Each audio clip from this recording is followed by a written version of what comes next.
Assalamualaikum warahmatullahi wabarakatuh. Balik lagi nih sama aku, Rahmat Effendi, dengan materi lanjutan dari sebelumnya ya, yaitu sistem jaringan internet. Nah, pada saat ini saya atau Rahmat Effendi ya akan membawakan materi yaitu cybercrime atau kejahatan cyber. Apa sih cybercrime itu?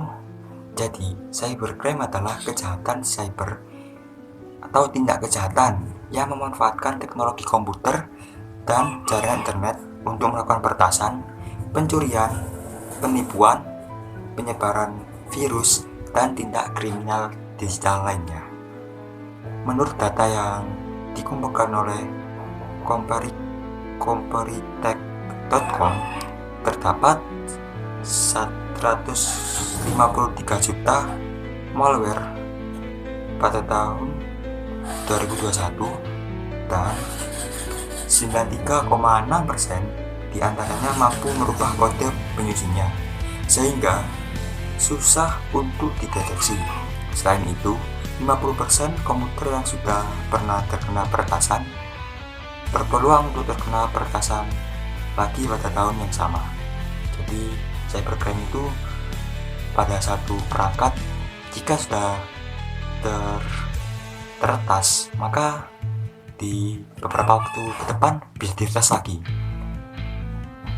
Seperti itu teman-teman.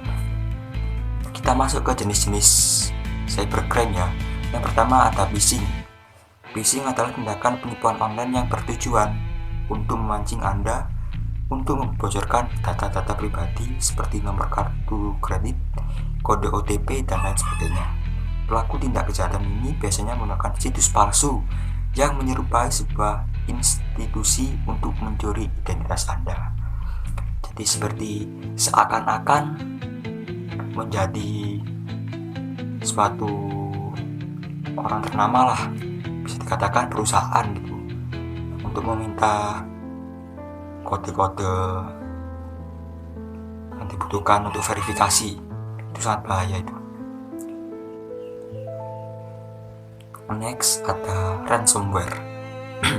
Ransomware adalah jenis malware yang dapat menyerang gawai seseorang dan membuat orang tersebut tidak bisa mengakses gawainya sampai dia membayar sejumlah uang yang diinginkan. Tentu hal ini sangat merugikan pengguna internet, sebab ini artinya data-data penting yang mereka simpan di gawai tersebut terancam hilang. Bayangkan jika laptop perusahaan terkena ransomware, ya kemungkinan pekerjaan yang ada di laptop tersebut bisa juga diretas dan disalahgunakan tentunya dan disebarkan secara publik. Ini yang sangat-sangat bahaya di era-era sekarang. Selanjutnya ada carding.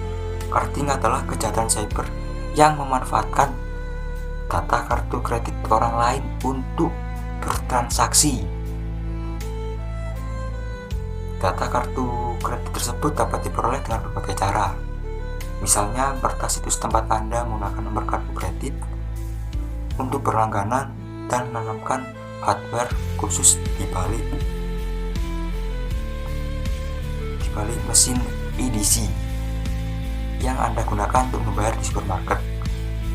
Hardware khusus ini digunakan untuk merekam data kartu yang telah Anda gesek dan mengirimkannya kepada oknum penipu terkait. Ini bahaya sih, bisa menguras saldo juga. Bahaya.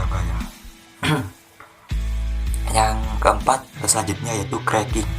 Cracking ini sebuah tindak kejahatan berupa cyber intrusion yang dilakukan dengan masuk ke dalam sistem sebuah komputer atau software dengan cara menghapus sistem keamanan software komputer tersebut. Jadi seakan-akan merusak tembok pertahanan untuk memasuki sebuah software komputer tersebut. Tujuannya sudah jelas dari hal tersebut dan bisa dilanjutkan dengan mencuri data pada Hal ini bisa dilakukan di contohnya itu di akun sosmed sekarang sudah bisa. Ini banyak sekali. Cracking ini mirip dengan hacking. Bedanya, tidak semua kegiatan hacking itu bernilai buruk, karena ada beberapa hacker yang melakukan hacking untuk kebutuhan perusahaan. Nah, ini beda ya, bedanya hacker white hacker dan hacker yang berpakaian serba hitam itu ya, itu sangat berbeda. Untuk cracking ini masuk di hacker hitam. Ini sangat berbahaya sekali, bahaya. Dan kelima ada OTP phone. OTP phone atau yang disebut one time password adalah serangkaian kode sekali pakai yang dikirimkan oleh sistem ke nomor handphone atau email yang terdaftar di sistem tersebut. Tujuan dari kode OTP ini adalah untuk pengamanan ganda. Namun sayangnya, saat ini banyak juga penipu yang menggunakan kode ini untuk melakukan tindak kejahatan. Modusnya adalah Anda akan dihubungi oleh penipu tersebut melalui WhatsApp atau telepon dengan mengaku dari pihak bank. Nah, ini saya berhenti dulu ya. Ini bisa dikaitkan dengan carding. Ini juga masuk di phishing juga, karena membawa suatu instansi atau orang terpercaya. Ya, kita lanjut. Mengaku dari pihak bank. Penipu lantas mengatakan kalau kartu Anda sedang mengalami masalah dan menawarkan bantuan. Salah satu syarat bantuan tersebut adalah menyebutkan kode OTP. Nah, setelah mendapatkan kode OTP, baru disitulah kartu atau biasa kalau di handphone itu ada aplikasi payment atau Dana, itu bisa menggunakan kode OTP untuk login. Nah, ini bisa diterapkan pada hacker untuk meretas ya, menggunakan metode OTP phone. Kita langsung lanjut saja ya ke cyberbullying. Yang keenam ini biasanya melakukan di sebuah sosmed. Biasanya itu kayak perundungan oleh netizen, itu termasuk cyberbullying.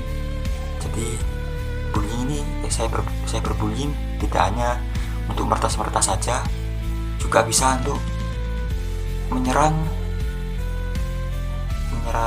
psikologis atau psikis manusia dengan cara untuk menyerang atau menghina-hina di sosial media. Ini sering sekali, apalagi netizen Indonesia ya, sangat terkenal banget dengan ya seperti itulah. Selanjutnya ada kejahatan konten. Cybercrime juga melengkapi kejahatan mendapatkan konten. Nah, ini mulai dari plagiasi hingga sengaja menyimpang website atau menyebarkan informasi-informasi tidak benar atau hoax di internet. Nah, tadi selain netizen yang sangat di kolom komentar, kejahatan konten juga bisa dilakukan. Kejahatan konten ini yang dimaksud adalah seperti pelanggaran hak cipta atau upload ulang tanpa izin. Ini bisa jadi sangat merugikan sekali. Dan selanjutnya ada serangan DDoS atau Distributed Denial of Service. Serangan terhadap server atau jaringan dengan membanjiri lalu lintas, membuatnya tidak tersedia untuk pengguna yang sah. Nah, ini biasa digunakan ketika mau atau diadakan ujian online. Ini jika suatu instansi tidak suka atau benci terhadap suatu instansi pembelajaran, bisa instansi yang benci ini bisa mengirimkan serangan DDoS ketika ada suatu pembelajaran. Misalnya ketika kita akan mengakses internet, mengakses link untuk ujian. Nah, untuk instansi yang benci ini bisa mengirimkan serangan ke link tersebut sehingga tidak bisa diakses oleh yang ingin ujian lah tentunya. Nah, seperti itu sangat sering sekali, atau juga dengan kesalahan link tersebut karena tidak dibatasi untuk aksesnya. Ini harus diperhatikan untuk ketika membuat link. Selanjutnya ada serangan man in the middle atau MITM, mencegat atau intercept. Ini biasanya di sepak bola, intercept komunikasi antara dua pihak yang sah dan mencuri informasi yang sedang ditransmisikan. Jadi ketika kita bisa komunikasi dengan orang lain atau perusahaan satu ke perusahaan dua, saling komunikasi, itu bisa hacker itu memasuki atau menyelinap ke komunikasi kita. Itu bisa sangat merugikan untuk ketika kita bekerja di perusahaan, karena data-data bisa juga tercuri karena hacker tersebut sudah bisa meretas komunikasi antara dua perusahaan tersebut. Jadi bisa jadi dua perusahaan itu yang sedang bekerjasama tidak akan berjalan dengan lancar karena adanya gangguan tersebut. Yang terakhir yaitu serangan zero day atau serangan yang mengeksploitasi kerentanan perangkat lunak yang belum ditemukan atau dilaporkan ke kota pengembang. Serangan ini dapat merusak karena tidak ada pembaruan keamanan yang tersedia. Ya, mungkin ini sering di komputer, tapi bisa jadi. Nah, itu saja. Ada beberapa contoh cybercrime atau jenis-jenisnya, dan pada akhir-akhir ini sangat sering sekali terjadi.